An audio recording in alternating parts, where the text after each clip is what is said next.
नमस्कार दोस्तों। आज हम बजट 2023-24 के राजकोषीय घाटे से संबंधित महत्वपूर्ण बिंदुओं के बारे में चर्चा करते हैं।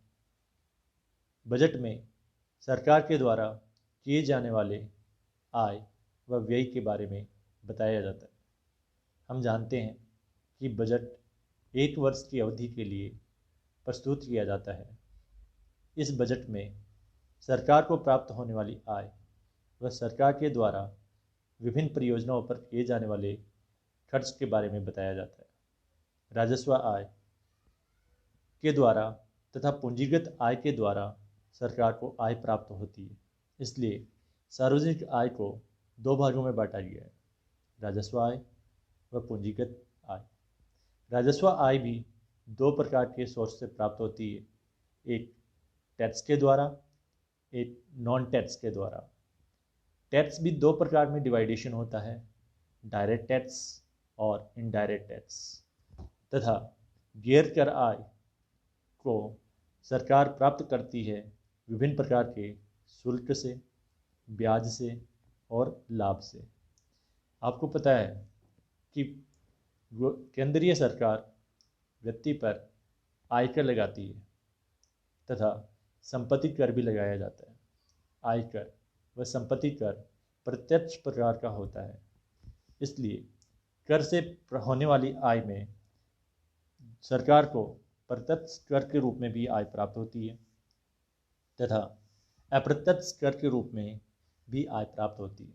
जब हम बाजार में विभिन्न प्रकार की वस्तुएं परचेज करते हैं तो उन वस्तुओं पर जीएसटी के द्वारा या अन्य विभिन्न प्रकार के करों के द्वारा सरकार को प्राप्त होने वाली आय अप्रत्यक्ष कर कहलाती है। अतः हम यदि देखें तो सार्वजनिक आय के सोर्स राजस्व आय के रूप में कर के रूप में प्राप्त होने वाली आय तथा गैर कर के रूप में प्राप्त होने वाली आय दोनों को शामिल किया जाता है।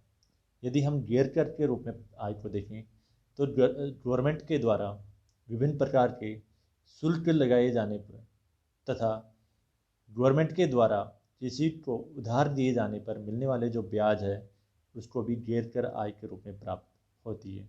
तथा विभिन्न प्रकार की गवर्नमेंट एंटरप्राइजेज कंपनियां जिनको गुड्स या सर्विस प्रोडक्शन से जो लाभ मिलता है वो भी गैर कर आय के रूप में शामिल किया जाता है। अब हम देखें कि सार्वजनिक व्यय के भी दो पार्ट हैं, एक राजस्व व्यय, दूसरा पूंजीगत व्यय।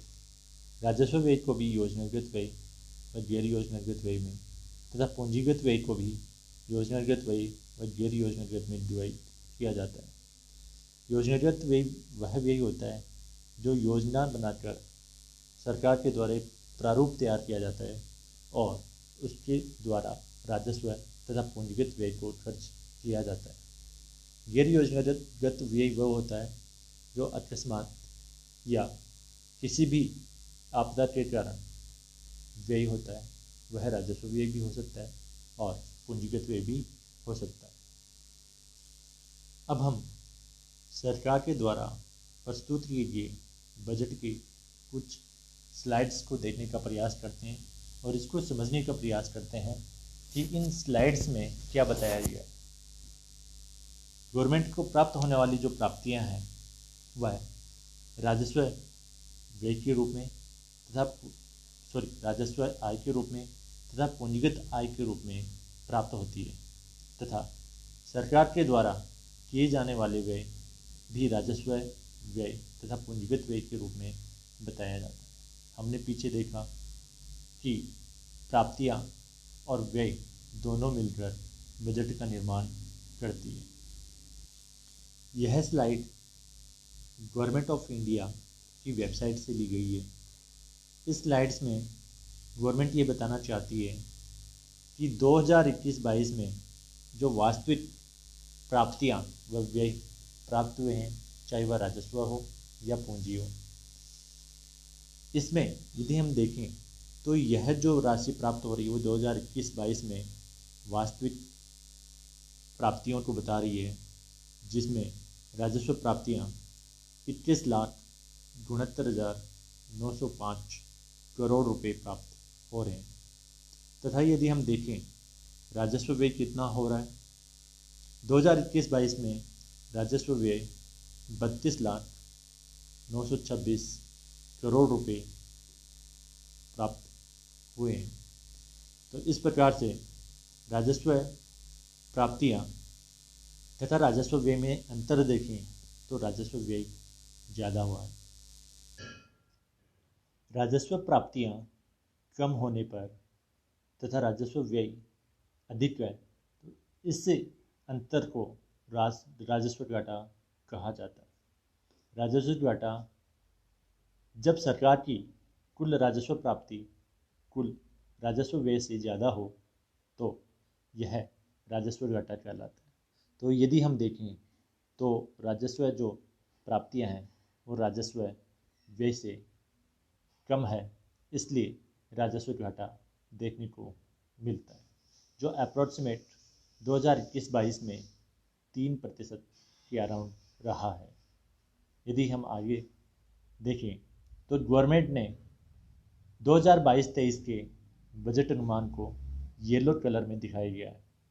2022-23 में राजस्व प्राप्तियां देखें तो यह केवल अनुमान है, अभी फाइनल डेटा नेक्स्ट ईयर के बजट में आएंगे। तो 2022-23 में बजट अनुमान देखें तो 22,04,422 राजस्व प्राप्तियां हुई है, जबकि जो अनुमान है 2022-23 में राजस्व व्यय के रूप में 31,94,663 करोड़ रुपए के रूप में बताया गया है। तो इस प्रकार से हम देखें तो यहाँ पर भी हमें राजस्व घाटा देखने को मिलता है। यदि हम अभी संशोधित अनुमान के बारे में चर्चा करें तो इसे ग्रीन कलर से दिखाया गया है। 2022-23 में संशोधित जो अनुमान है वो राजस्व प्राप्तियाँ 23,48,413 करोड़ रुपए के रूप में दिखाया गया है, जो कि 2022-23 के जो बजट अनुमान लगाया गया था उससे अधिक बताया गया है।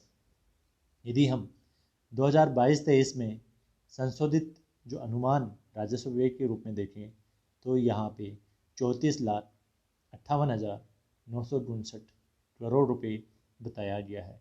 तो यहाँ पर भी हमें देखने को मिल रहा है कि जो बजट अनुमान में राजस्व प्राप्तियाँ और राजस्व व्यय का जो आकलन किया गया था वह बढ़ाकर संशोधित अनुमान में बताया गया है।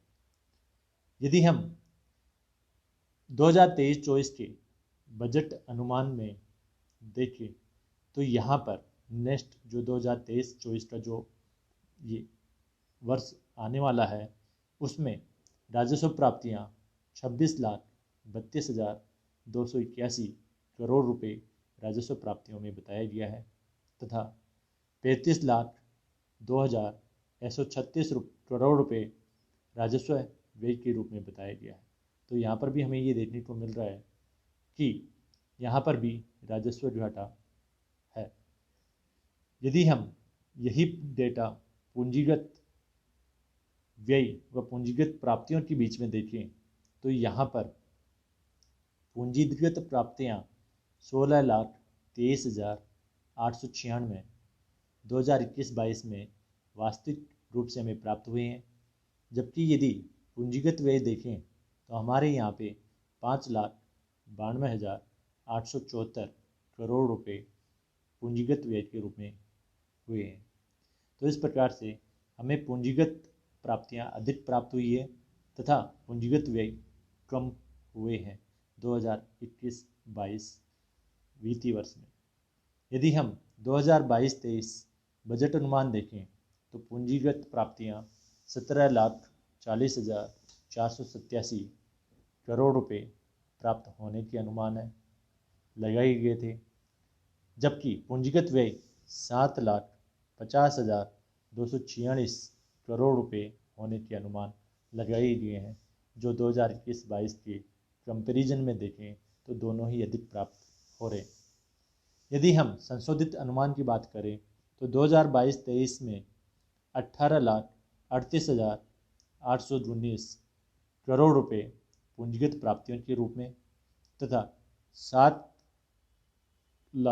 28,274 करोड़ रुपए पूंजीगत व्यय के रूप में बताया गया है।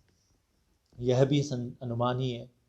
तो यहाँ पर हम देखें तो 2022-23 के जो बजट अनुमान में पूंजीगत प्राप्तियां और पूंजीगत व्यय बताए गए थे, वहाँ इस बार 2022-23 के संदर्भ में संशोधन करके दोनों ही अधिक मात्रा में बताए गए।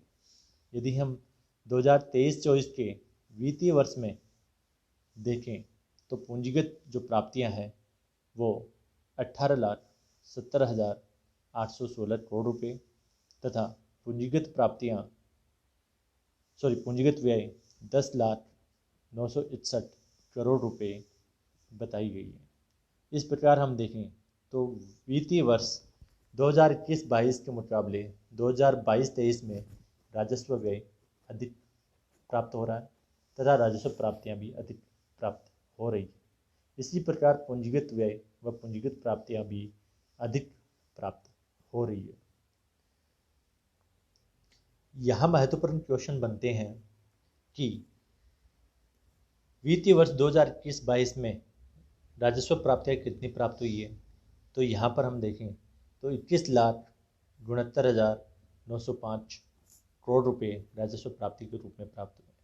यदि हम देखें तो राजस्व व्यय कितना हुआ है 2021-22 वित्तीय वर्ष में, तो 32,926 करोड़ रुपए प्राप्त हुए हैं। तो इस प्रकार से बहुत सारे जो डेटा है वो कंपटीशन एग्जाम में पूछे जाते हैं। तो प्रत्येक पॉइंट पर प्रत्येक क्वेश्चन बन रहा है। चलो आगे हम आसान भाषा में और समझने का प्रयास करते हैं। यहाँ पर इस स्लाइड में जो कर प्राप्तियों में जो रुझान प्राप्त हुआ है उसमें सकल कर राजस्व 2021-22 में 11.4% प्राप्त हुआ है जीडीपी का तथा 2022-23 में जो बजट अनुमान लगाया जा रहा है वो 10.7% जीडीपी ग्रोथ के पर्सपेक्टिव से बताया गया था। यदि इसमें देखें तो संशोधित अनुमान 2022-23 के लिए ही प्रस्तुत किया गया है, वह 11.1% बताया गया। अर्थात 2022-23 के जो बजट अनुमान में सकल राजस्व प्राप्त होने का जो अनुमान लगाया गया था वो 10.7% था, जिसे बढ़ाकर 11.1% कर दिए गए। इसके अलावा यदि हम देखें तो नेक्स्ट जो इस वित्तीय वर्ष में 2023-24 का जो वित्तीय वर्ष है उसमें भी 11.1% सकल कर राजस्व के रूप में बताया गया है, जो जीडीपी के प्रतिशत के रूप में प्रदर्शित किया गया है। तो यहाँ से भी इम्पोर्टेंट क्वेश्चंस बनता है कि 2021-22 में सकल कर राजस्व जीडीपी का कितना प्रतिशत रहा। तो यहाँ पर राइट आंसर 11.4। यदि यह भी पूछा जा सकता है कि बजट 2023-24 में बजट अनुमान का सकल कर राजस्व जीडीपी के कितना प्रतिशत बताया गया, तो 11.1%। यदि हम प्रत्यक्ष कर और अप्रत्यक्ष कर के रूप में यदि अध्ययन करें तो प्रत्यक्ष कर को यहाँ पर ग्रीन लाइन से तथा ऑरेंज लाइन से प्रत्यक्ष कर को बताया गया है। यदि हम ग्रीन लाइन को ऑब्जर्वेशन करें तो 2021-22 में 6% रहने का अनुमान, यहाँ पे 6% रही है। 2022-23 के बजट अनुमान में 5.5% का अनुमान लगाया गया था, जो अभी संशोधन करके उसको 6% कर दिया गया है और 2023-24 में भी 6% रहने का अनुमान बताया गया है। इस लाइन का मतलब है कि जो प्रत्यक्ष कर के रूप में गवर्नमेंट को जो इनकम प्राप्त हो रही है, तो जीडीपी जो जितनी जीडीपी हमारे कंट्री की है उसका 6% हमें 2021-22 में प्राप्त हुआ था प्रत्यक्ष कर के रूप में। 2022-23 के जो प्रारंभिक बजट अनुमान है उसमें 5.5% के रूप में बताया गया, जो संशोधन करके 6% बताया गया है। एवं 2023-24 के बजट अनुमान में इसका जो अनुमान लगाया गया है वो 6% लगाया गया है। इसी प्रकार यदि हम गैर टैक्स इनकम को यदि देखें, अप्रत्यक्ष कर को यदि देखें, तो यहाँ पर 2021-22 में 5.4% जीडीपी का रहा है और 2022-23 के बजट अनुमान में 5.2% अनुमान लगाया गया था, जिसका संशोधन करके 5.1 किया गया है तथा बजट 2023-24 में इसका अनुमान भी 5.1 रखा गया है। यहाँ से भी क्वेश्चन बन सकते हैं कि सकल कर राजस्व 2021-22 में जीडीपी का कितना प्रतिशत रहा, तो 11.4%। एवं 2023-24 के बजट अनुमान में क्या अनुमान लगाया गया है, तो यहाँ पर 11.1% अनुमान लगाया गया है। यदि हम देखें तो प्रत्यक्ष कर के रूप में सरकार को प्राप्त होने वाली आय जीडीपी का 6% 2021-22 के वित्तीय वर्ष में रहा है तथा 2023-24 में यदि बजट अनुमान लगाया गया तो यह 6% के अराउंड रहा है। आगे हम देखें तो यहाँ पर नेक्स्ट स्लाइड में जो गवर्नमेंट है वो पूंजीगत व्यय की प्रवृत्ति को बताने का प्रयास कर रही है। तो यहाँ पर हमें ट्रेंड देखते हैं, तो यहाँ पर हमें ट्रेंड दिखाई देता है कि लगातार पूंजीगत जो व्यय है, जिसमें पूंजीगत परिसंपत्तियों के रूप में सृजन हेतु दिया गया अनुदान लगातार बढ़ रहा है, जो 2.3 लाख करोड़ 2020 व 21 में था, जो 2021-22 में 2.4 लाख करोड़ रुपए हुआ। ये 2022-23 में संशोधित अनुमान 3.3 लाख करोड़ के रूप में लगाए गए हैं और 2023-24 वित्तीय वर्ष में 3.7 लाख करोड़ रुपए पूंजीगत परिसंपत्तियों के सृजन हेतु सहायता अनुदान के रूप में बताया गया है। तो इस प्रकार से जो सहायता अनुदान है पूंजीगत परिसंपत्तियों के सृजन के लिए वो लगातार बढ़ रही है। यदि हम प्रभावी पूंजीगत व्यय को देखें तो यहाँ पर ग्रीन लाइन के द्वारा भी इसे दिखाया गया है, जो 6.4, 8.4, 10.5, 13.7 के रूप में दिखाया गया है। तो इस प्रकार से हम देखें तो पूंजीगत व्यय भी लगातार बढ़ रहा है, 4.1, 5.9, 7.3 और 10। तो इस प्रकार से पूंजीगत व्यय तथा पूंजीगत परिसंपत्तियों के सृजन हेतु सहायता अनुदान व प्रभावी पूंजीगत व्यय तीनों ही बढ़ रहे हैं लगातार वित्तीय वर्ष में। यदि हम आगे देखें तो यहाँ पर अब हम देखें किस प्रकार से परीक्षा में महत्वपूर्ण प्रश्न पूछे जाते हैं, जो आप जब बजट को गवर्नमेंट की साइड से अध्ययन करते हो तब वहाँ पे आपको देखने को भी मिलते हैं। यहाँ पर देखें तो राजकोषीय घाटे के वित्त वर्ष 2023-24 में क्या अनुमान लगाया गया है, तो यहाँ पर 5.9% अनुमान लगाया गया है। यह डायरेक्ट क्वेश्चंस बनता है और परीक्षा की दृष्टि से बहुत ही महत्वपूर्ण है। आगे हम चल के देखेंगे कि राजकोषीय घाटा क्या होता है। अभी हम कुछ और महत्वपूर्ण क्वेश्चंस देखते हैं। राजकोषीय घाटे के वित्त वर्ष 2023-24 में 2.9% रहने का अनुमान था। राजकोषीय घाटा वित्त वर्ष 2025-26 तक 4.5% से नीचे आ जाने का अनुमान बताया गया है। राज्यों को जीएसडीपी के 3.5% के राजकोषीय घाटे की अनुमति है, यानी सेंट्रल गवर्नमेंट के द्वारा जो राज्य है उनकी जो जीएसडीपी, एसडीपी का मतलब होता है ग्रॉस डोमेस्टिक प्रोडक्ट। यहाँ पर जीएसडीपी का मतलब है ग्रॉस स्टेट डोमेस्टिक प्रोडक्ट और जीडीपी का मतलब होता है ग्रॉस डोमेस्टिक प्रोडक्ट, यानी सकल घरेलू आय। सकल घरेलू आय एक वर्ष में देश की घरेलू सीमा के अंतर्गत प्राप्त होने वाली आय को बताया जाता है। जीएसडीपी एक राज्य की सीमा के अंदर प्राप्त होने वाली आय का अनुमान बताया जाता है, जो एक वित्तीय वर्ष में अनुमान लगाया जाता है। तो इस प्रकार से राज्यों को जो जीएसडीपी के 3.5% तक राजकोषीय घाटे की अनुमति प्रदान करते हैं। आगे हम देखें तो राज्यों को 50 वर्ष के लिए ब्याज मुक्त ऋण देने की बात भी कही गई है। 2021-22 की तुलना में 2022-23 में सकल कर राजस्व में 15.5% की वर्ष दर वर्ष वृद्धि प्राप्त हुई है।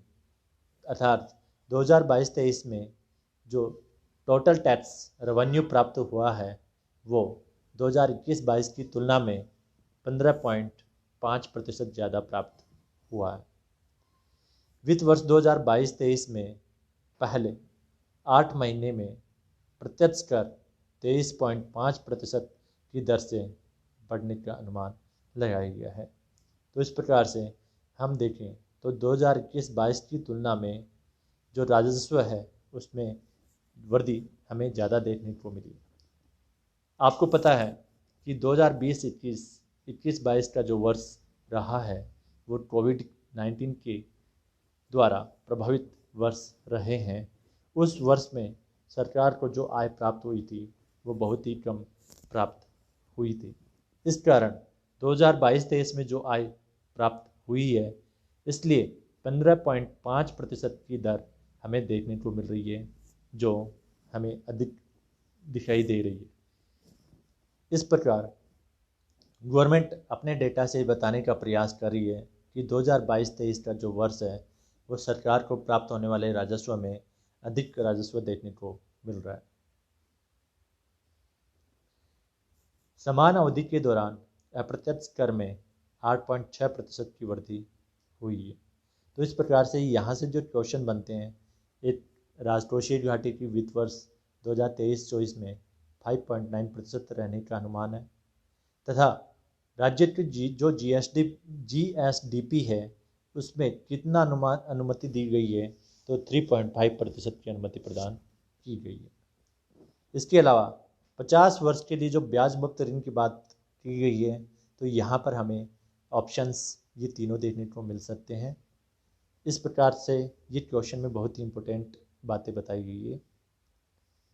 अब हम यदि यहाँ पर घाटे जो गवर्नमेंट को प्राप्त हो रहे हैं उसमें राजकोषीय घाटा, राजस्व घाटा और प्राथमिक घाटा तथा प्रभावी राजस्व घाटा के रूप में हमें बताया गया है। इस स्लाइड में गवर्नमेंट ये बताने का प्रयास कर रही है कि जो जीडीपी है उसके प्रतिशत के रूप में जो राजकोषीय घाटा है वो 6.7% 2021-22 में रहा है तथा 2022-23 की जो बजट अनुमान थे प्रारंभिक रूप से उसमें 6.4 बताया गया था, जिसका संशोधन करके उतना ही रखा गया है, यानी इसमें कोई संशोधन नहीं किया गया है। तो जो 6.4% जो राजकोषीय घाटा 2022-23 के प्रारंभिक वर्ष में बताया गया था वो इस वर्ष भी उतना ही संशोधित अनुमान बताया गया है और 2023-24 के बजट अनुमान के लिए इन्होंने उसे कम करके 5.9% के रूप में बताया है। इस प्रकार राजकोषीय घाटा कम होने की संभावना बताई गई है। यदि हम राजस्व घाटा देखें तो 4.4% 2021-22 में तथा 3.8% प्रारंभिक अनुमान एस्टिमेशन 2022-23 के लिए तथा उसका संशोधन अनुमान 4.1% बताया गया है जो 2023-24 में से 2.9% करने का अनुमान लगाया गया है। यदि हम इसका प्रभावी राजस्व घाटा देखें तो यहाँ पर 2021-22 के लिए 3.3% के रूप में, 2022-23 में जो बजट एस्टिमेशन के रूप में लगाया गया था वो 2.6%, जिसे बढ़ाकर 2.9% कर दिया गया है और 2023-24 में इसे 1.7% तक लाने की संभावना बताई गई है। आपको ध्यान होगा कि यह जो घाटा गवर्नमेंट बताना चाह रही है वो यह बताना चाह रही है कि 2023-24 में जो राजकोषीय घाटा हो या राजस्व घाटा हो या प्राथमिक घाटा हो या प्रभावी राजस्व घाटा हो, तीनों ही घाटे कम होने के आसार दिखाई दे रहे हैं। तो इस प्रकार से चुनावी वर्ष होने के कारण इसे कम करके हुए दिखाया गया है। और प्रत्येक गवर्नमेंट की यह आशा रहती है कि वह अपने आने वाले वर्ष में बजट घाटा, जो राजकोषीय घाटा व राजस्व घाटा को कम करके दिखाने का प्रयास करती है। अब हम जो राजस्व घाटा और राजकोषीय घाटा क्या होता है, इससे संबंधित कुछ शब्दावलियों का अध्ययन करते हैं। हम पूंजीगत खर्च के बारे में अध्ययन करते हैं, तब हमें ये पता होना चाहिए पूंजीगत खर्च होता क्या है। गवर्नमेंट के द्वारा किए जाने वाले विभिन्न परियोजनाओं पर व्यय, जिससे गवर्नमेंट को एसेट्स में वृद्धि होती है, तो उसको हम पूंजीगत खर्च कहते हैं। जैसे सड़कों का निर्माण हो या लोन चुकाने हो, तो इसको कैपिटल एक्सपेंडिचर में बताया जाता है। तो गवर्नमेंट के द्वारा इन परियोजनाओं पर या लोन चुकाना या सड़क निर्माण कार्य में खर्च करना, इन सबको पूंजीगत खर्च में दिखाया जाता है। आगे देखें तो राजस्व खर्च है, पूंजीगत खर्चों में वर्गीकृत किए गए खर्चों को छोड़कर सभी खर्चे राजस्व खर्चों में आते हैं। इसमें एसेट्स, लायबिलिटीज, दायित्वों में कोई फर्क नहीं पड़ता है। तनख्वाह, ब्याज भुगतान और अन्य प्रशासनिक खर्चे राजस्व खर्चों में आते हैं। आपको ध्यान होगा कि सरकारी नौकरी हम प्राप्त करना चाहते हैं, तो इसके लिए गवर्नमेंट हमें अपनी सर्विस के बदले में जो वेतन देती है, वो उनका राजस्व खर्च होता है।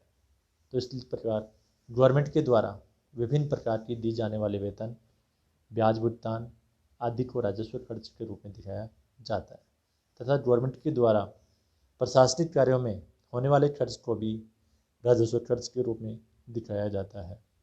राजकोषीय घाटा सरकार के कुल खर्च और राजस्व प्राप्तियों एवं गैर ऋण प्राप्त पूंजी प्राप्तियों का योग के बीच का जो अंतर है, उसको राजकोषीय घाटा कहा जाता है। राजस्व घाटा क्या होता है?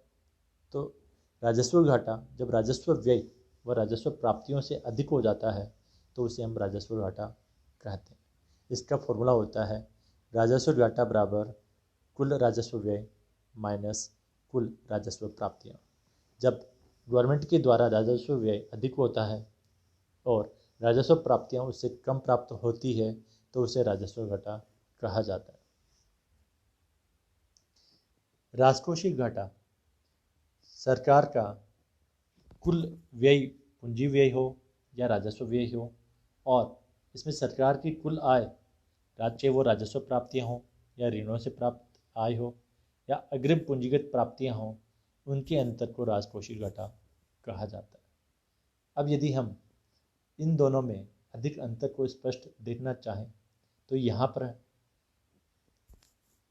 बताया गया है कि किसी वित्तीय वर्ष में जो कुल सरकारी आय और कुल सरकारी जो व्यय का जो अंतर है, वो राजस्व घाटा कहलाता है। जबकि किसी वित्तीय वर्ष के राजस्व घाटे और सरकार के द्वारा दिए गए ऋण पर ब्याज तथा अन्य देयताओं के भुगतान का योग राजकोषीय घाटा कहलाता है। इस प्रकार जो राजकोषीय जो घाटा होता है, वह राजस्व घाटा प्लस सरकार के द्वारा ऋणों पर दिए गए ब्याज तथा अन्य देयताएं जो सरकार को देनी होती है, उन सबको मिलाकर राजकोषीय घाटा कहलाता है। इस प्रकार राजस्व घाटा इंगित करता है कि सरकार द्वारा अर्जित राजस्व सरकारी विभागों के सामान्य कामकाज के लिए आवश्यक व्यय की आवश्यकताओं को पूरा करने के लिए अपर्याप्त है। सरल शब्दों में, जब सरकार अपनी कमाई से अधिक खर्च करना शुरू कर देती है, तो इसका परिणाम राजस्व घाटा होता है। राजस्व घाटा सरकार को या तो सरकारी कंपनियों में विनिवेश करने या उधार लेकर कमी को पूरा करने के लिए मजबूर करता है। राजस्व घाटे का जो प्रभाव है, वो विनिवेश के रूप में हमें देखने को मिलता है। आपने न्यूज़पेपर में सुना होगा कि विनिवेश यानी डिसइन्वेस्टमेंट, इसके द्वारा सरकार अपने राजस्व घाटे को पूरा करने का प्रयास करती है। विनिवेश राजस्व घाटा सरकार को सार्वजनिक क्षेत्र के उपक्रमों में विनिवेश करने के लिए मजबूर करता है, जिससे गवर्नमेंट की संपत्तियों में कमी आती है। राजस्व घाटे के कारण सरकार दिन प्रतिदिन के खर्चों को पूरा करने के लिए पैसे उधार लेती है, जिससे सरकार पर कर्ज के रूप में अधिक बोझ पड़ता है। राजस्व घाटे के लिए यदि हम इसको दूर करने का या इसके उपचारात्मक उपाय की बात करें तो राजस्व घाटे को कम करने के लिए सरकार आमतौर पर अनावश्यक व्यय को कम करने या राजस्व प्राप्तियों को बढ़ाने की कोशिश करती है। यह नए करों को लागू करके या उच्च आय वाले लोगों पर अधिक कर लगाकर ही किया जा सकता है। तो सामान्य बोलचाल की भाषा में देखिए तो किसी वित्तीय वर्ष में कुल सरकारी आय और कुल सरकारी व्यय के बीच के अंतर को राजस्व घाटा कहते हैं, जबकि वित्तीय वर्ष के राजस्व घाटे और सरकार द्वारा लिए गए ऋण पर ब्याज तथा अन्य देयताओं के भुगतान का योग राजकोषीय घाटा कहलाता है। अब यहाँ पर गवर्नमेंट के द्वारा कुछ डेटा जारी किए गए हैं। राजकोषीय घाटा संशोधित अनुमान 2022-23 में 6.4% GDP का लगाया गया है तथा बजट अनुमान 2023-24 के लिए 5.9% लगाया गया है, जिसे कम करते हुए दिखाया जा रहा है। राजस्व घाटा 4.1% के रूप में संशोधित अनुमान बताया गया था, जो हमने लास्ट स्लाइड में भी देखा। यहाँ पर 2023-24 में इसे 2.9% दिखाया जा रहा है। यहाँ पर यदि आप देखोगे तो यहाँ पर जो आपको बताया गया था कि जो राजकोषीय घाटा है वो 2021-22 में 6.7% रहा है। जो आशा करता हूँ कि आपको यह जानकारी अच्छी लगी होगी। धन्यवाद।